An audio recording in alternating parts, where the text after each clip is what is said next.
This video contains disturbing material. Viewer discretion is advised.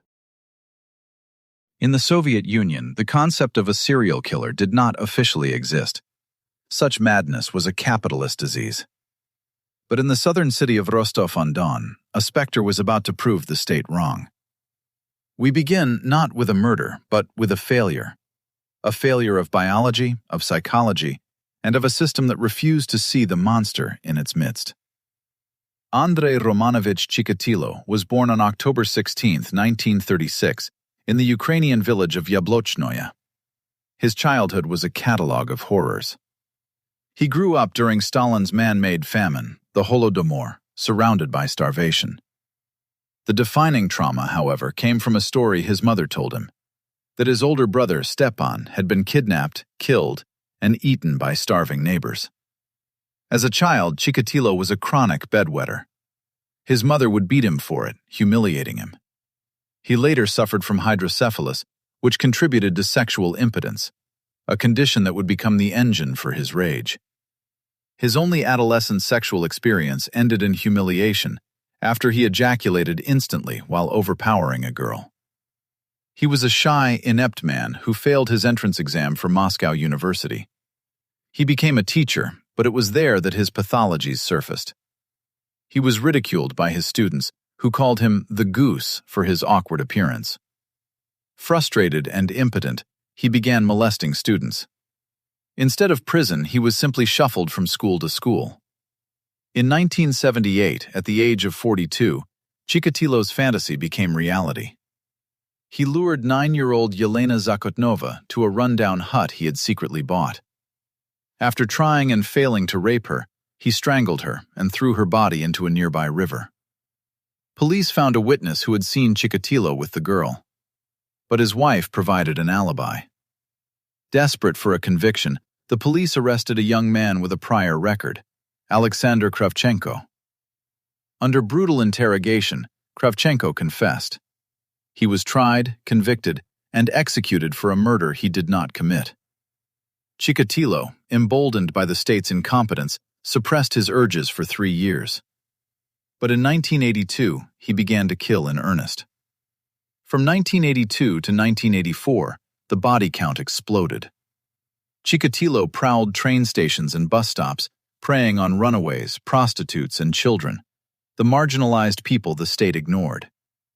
He would lure them into the nearby forests where he would stab them, mutilate them, and achieve sexual release only through extreme violence. He would cut out their eyes, which he later claimed was to erase their final gaze. The police, led by investigator Viktor Burakov, were overwhelmed. They had a mountain of evidence, semen samples, fibers, but no suspect. Their profile was flawed. They were looking for a mentally disturbed drifter or a member of a satanic cult. They never considered a mild-mannered Communist Party member with a family. In 1984, a forensic analyst determined that the killer's blood type was AB, based on the semen found on the victims. This critical error would give Chikatilo years of freedom. In September 1984, Chikatilo was arrested for suspicious behavior at a bus station. Inside his briefcase, police found a knife, rope, and a jar of Vaseline. It was the perfect bust. But when they took his blood, it came back as type A. The police believed the killer was type AB. They couldn't conceive that Chikatilo was a non-secretor, a rare biological anomaly where blood type cannot be determined by bodily fluids like semen. Chikatilo was released for a minor theft charge. He had walked into the lion's den and walked out free. Frustrated, Viktor Burakov turned to an unlikely ally, a psychiatrist named Alexander Bukhanovsky. Bukhanovsky compiled a detailed psychological portrait of the killer without ever knowing his name. He is a necro-sadist. He is not a lunatic. He is a middle-aged man, aged 45 to 50, suffering from sexual impotence. He was raised in a traumatic environment. He will be a solitary individual, socially inept, but outwardly completely normal. He achieves gratification only through the suffering and death of his victim. It was a perfect description of Chikatilo. But Burakov, who had interviewed thousands, had no idea the man he was looking for had already sat in his interrogation room. Between 1985 and 1990, the killings continued, though they slowed. Chikatilo was careful now, often killing far from Rostov. He even volunteered for the local police's forest strip search operation, walking alongside the men tasked with finding him.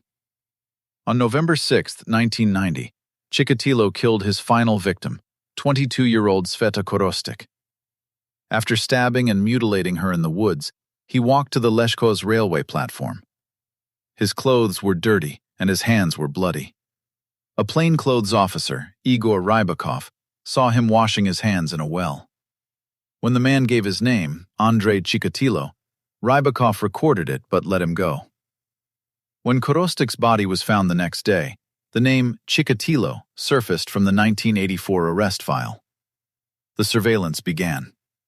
For 2 weeks, investigators watched as Chikatilo stalked his prey at train stations.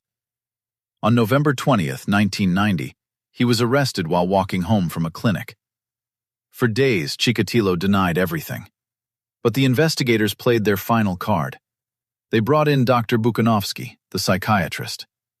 Instead of interrogating him, Bukanovsky talked to Chikatilo as a colleague, asking for help understanding the mind of a killer.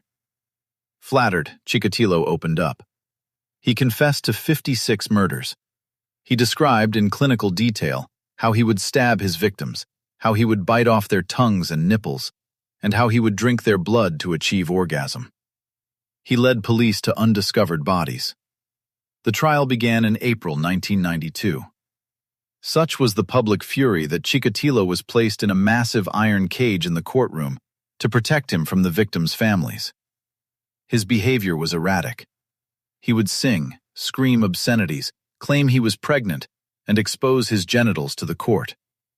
He tried to plead insanity, but the psychological evaluation determined he was fully aware of his actions. On October 15, 1992, the judge delivered the verdict. Given the monstrous atrocities he committed, the judicial panel cannot appoint him anything but the only punishment he deserves: capital punishment. On February 14, 1994, in a prison in Novocherkassk, Andrei Chikatilo was led to a soundproofed room. The execution was a single gunshot to the back of the head. He was buried in an unmarked grave.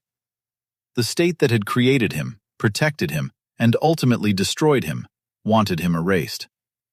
Andrei Chikatilo was convicted of 52 murders. The exact number remains disputed.